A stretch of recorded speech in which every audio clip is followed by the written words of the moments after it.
Good morning and welcome to the show. Today we're talking about the different types of music popular in the 1960s and 70s. Here we go. To start us off, we have psychedelic rock, which was a kind of hard-driving, guitar-based rock, closely associated with the city of San Francisco. Mainly popular in psychedelic culture to replicate and enhance the experience of psychedelic drugs such as LSD, embraced by many youths, and became associated with anti-war and hippie culture. Its influence in the aforementioned, as well as civil rights, feminism, and environmentalism, can be likened to the Afrocentric Black Power prominent in much of soul and funk. And now we have White Rabbit by Jefferson Airplane.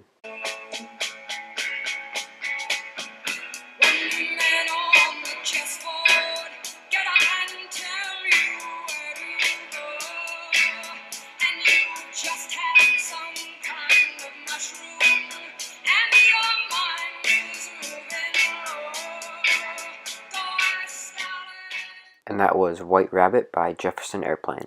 Music that arose out of the black experience in America through the transmission of gospel, rhythm, and blues to form a funky, secular testifying. That is the definition given by the Rock and Roll Hall of Fame to the genre of soul music. By Aretha Franklin, here we have A Natural Woman, also known as You Make Me Feel Like. Looking out on the morning rain, I used to feel so uninspired. And when I knew I had to face another day, Lord, it made me feel so tired. That was A Natural Woman by Aretha Franklin. It's so easy to see the catchy rhythm that really made soul so popular. During the 70s, when many soul artists such as Aretha Franklin gained popularity, James Brown and artists alike pioneered a new and innovative form of soul called funk, which was a rhythmic, danceable type of soul that had ties to psychedelic rock. Here is I Got You by James Brown. Wow, I feel good. I knew that I wouldn't. I feel good. I knew that I wouldn't. So good, so good. I got you. Wow, I feel nice. A sugar and spice. I feel nice. A sugar and spice. And that was I Got You by James Brown.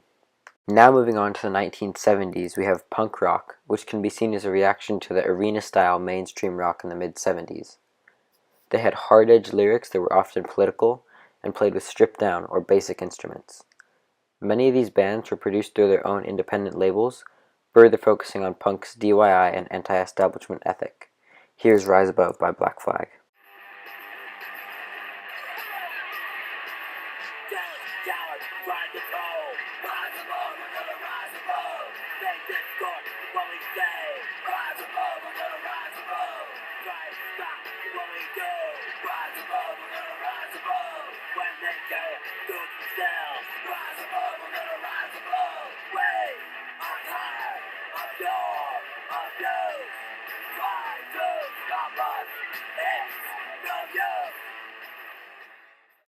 And that was Black Flag with Rise Above.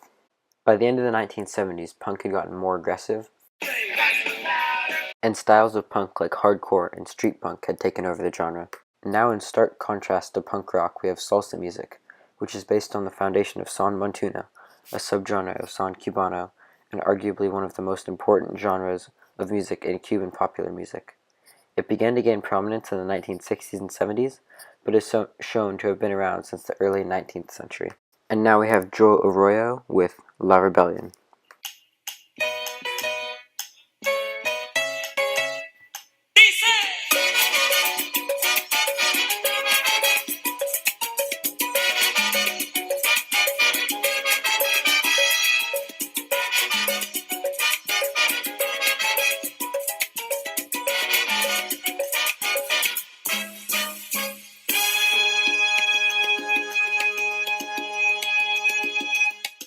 En los años 1600, cuando el tirano mandó. Last but not least, we have hip-hop, which, like other genres such as punk and salsa, became part of a subculture as well as a genre. Rapping and DJing making up most of hip-hop music, it was popular within inner cities in the 70s and continues to grow even today. And now we have The Crown by Gary Byrd and the GB Experience.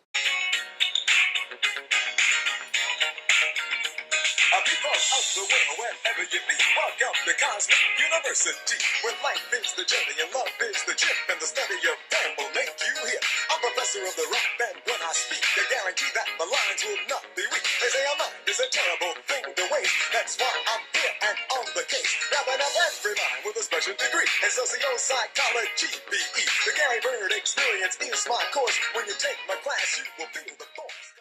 And one more time, that was The Crown by Gary Byrd. These genres have a large influence on today, or were used as a vehicle to express the views and experiences of artists behind them. Some of the examples that come to mind are soul music, music that arose out of the black experience in America, and punk, using its anti-establishment views expressed in their music. One group that I personally think of is the straight-edge melodic hardcore band Rise Against, with releases such as Hero of War, which tells of a soldier and how his feelings for war and peace changed after the battles fought.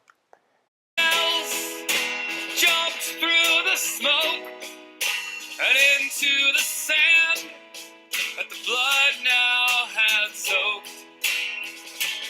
She collapsed with a flag in her hand, a flag white as snow. A hero born, is that what they see?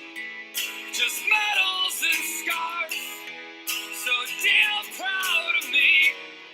And I brought home that flag, now it gathers dust, but it's the flag that I love, it's the only flag I trust.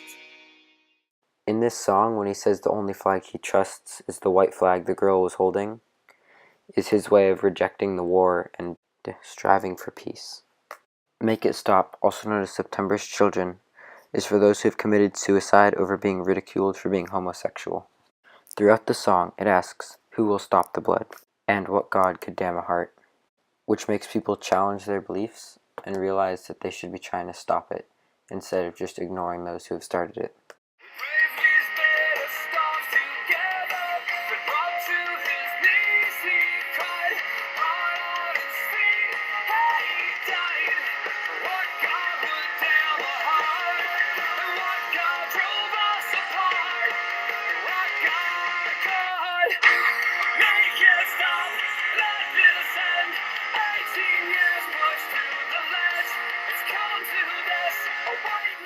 The reason this song is called September's Children is because the song was written inspired of the teen suicides in the month of September 2010, who were bullied for being homosexual.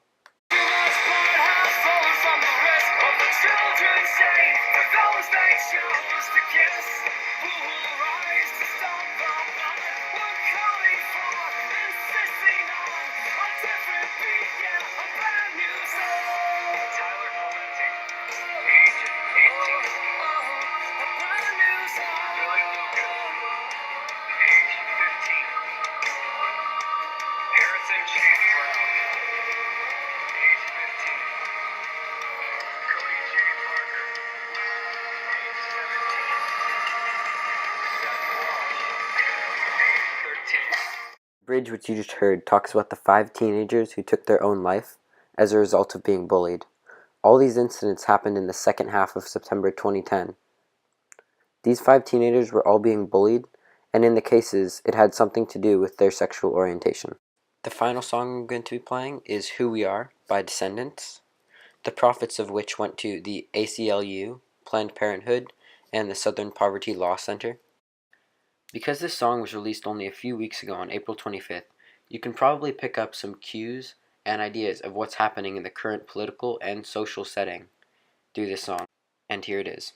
In times like this, we ought to stay together, but they just pitted us against each other. Just give it some time, though, and you will see that we all have a common enemy. It's the man who says it's okay to hate, but we know that hate will destroy this place. So right now, I'm asking you.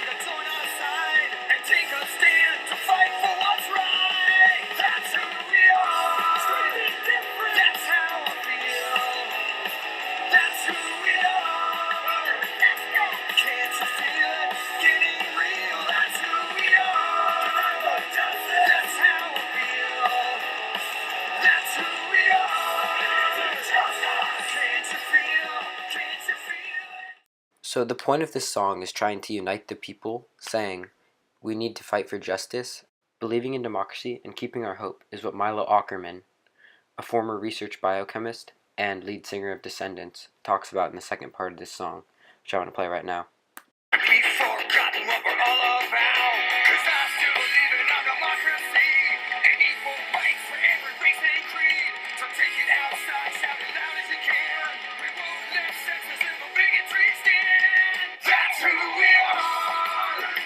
That's how I feel. That's who we are. Can't you feel? Can't you feel? That's who we are. That's how I feel. That's who we are. That line you just listened to, anti-POTUS, can be related to some of the first lines in the song, talking about the president's remarks on women and his travel ban. Making this song, along with donating to some of the organizations that the president has defunded, is Milo and the Descendants' way of fighting back. These few examples, along with multiple others, are just some of the ways that music can become a vehicle for artists to express their ideas and beliefs. That is why I think it's so important to know about the music of the past, because we can relate it to the struggles we have today and learn from it. And with that, we're going to end the show. Thanks for listening, and come back next time.